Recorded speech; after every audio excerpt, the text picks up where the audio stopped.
The week is going well, and guess what? I need to add more processes in the work I do. So, giving that question, do you have processes that you are doing every day?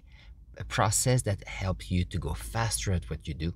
Could be something for accounting, could be a way you organize a project, you plan for a project, or you hire the needed people. And by the way, if you have a chance, as we go along, put in the comments below. I want to know what are some of the process you have so that I can learn from you and possibly maybe even get some help from you. And as we go along, I'll see if I can give you some ideas of different processes, there you go, that I have in my life and in school. So on this, I've been working on marking some texts from my students, and I realized that as we go along, we have what we call the writing process. And as I go through it, I think I need to formalize the writing process with, let's say, a step-by-step checklist-like reference page. And the reason for that is even though I break it down and outline the different steps they need to follow, even though I am very clear at what I'm requiring, too often I think that they know what they need to do, but they don't always know the order to do all the steps.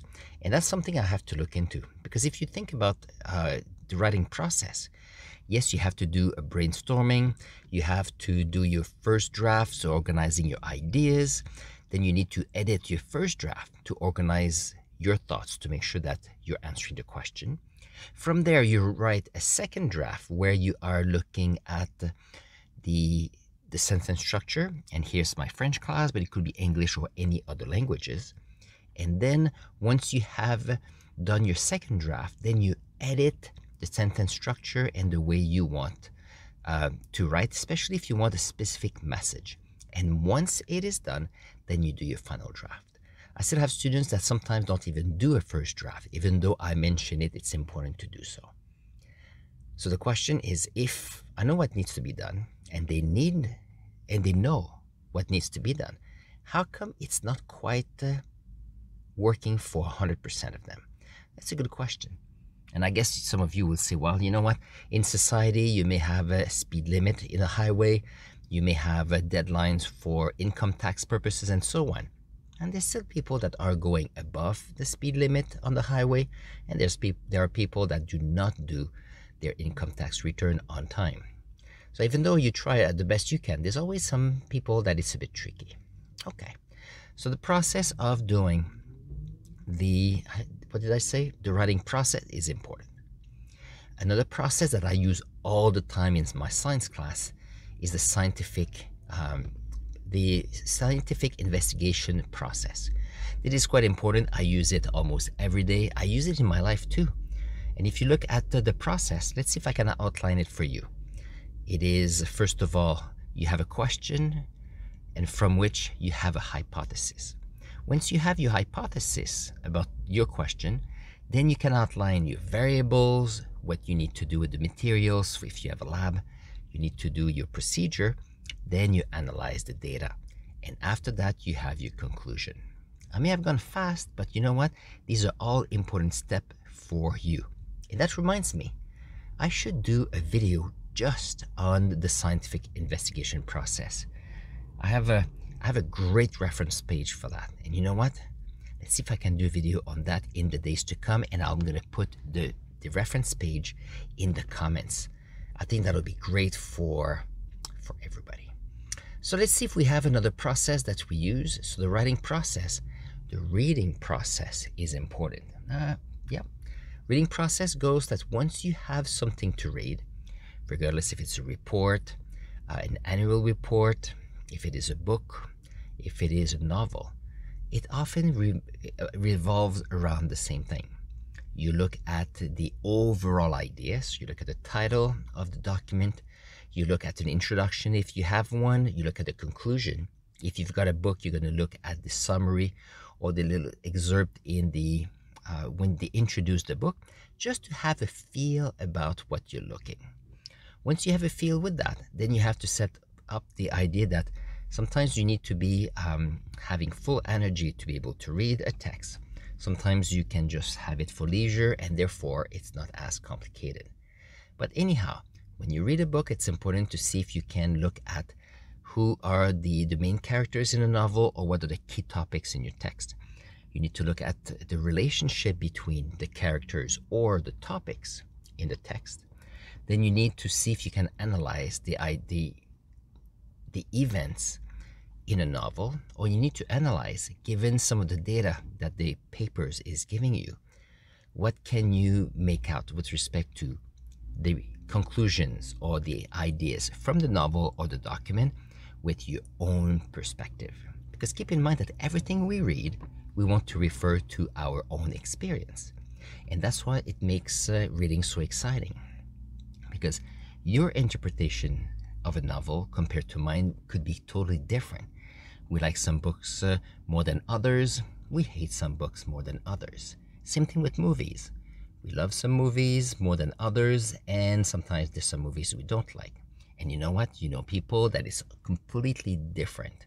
And it's interesting to see how feelings get in the interpretation of what you read and what you watch.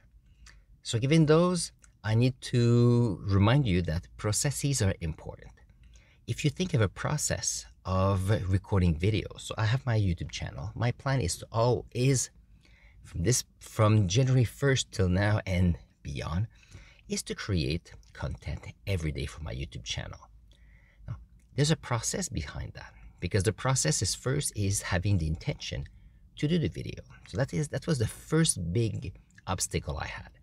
Once I had in mind that I was to do content every day, then the whole idea was, okay, all I have to think about is the topic, find a time to record, find some time to edit, and find time to post the information. So this is part of what I call a process to get the content on YouTube. Now you may have noticed that on my channel, some of my videos are quite short because I create YouTube shorts. These are the days where I have less energy at the end of the day. I don't have the energy to come up with a longer video. But still, I do a short because in my mind, I have the intent to create a video every day. So this is part of the process here. Now, to go beyond that, I need personally new processes. And the process, one is about how can I monetize the information that I'm sharing with you. That I don't know exactly how to do yet. First, I don't have the experience. Second, I don't have the process in place to make that happen. And I still need to organize my thoughts. It's possible that I'm a bit worried or a bit scared of the unknown about doing that. And that's why I haven't done that yet. But it will come. I do believe that because I believe I can learn. And if I can learn, that means that I can do more. The other thing is other people are doing it. So if it is possible to do it by other people, I do believe that it is also something I can do. So here are 3 processes I mentioned to you. First one being about writing process. Second is about the reading process, the scientific investigation process. And now I just shared with you my the process I follow to create content on my YouTube channel. Now the reason why processes are important is that you need to have those in place if you want to scale a business you may have, or to scale the output of what you're looking for. And the reason for that is if you don't have a process in place, then you cannot show others how to do it, and the others don't have the steps to actually be able to get there. And the same thing happens so if you want to scale a business where you are selling products. You know what you're selling. On the other hand, you need to know what the process is about the call to clients, receiving information for clients, information to send the clients, the response to them, the list of different emails or communication you want to send to them, all the way to closing sales. All of these steps can be organized. And that's something I don't quite know about, and that's something that I need to work on.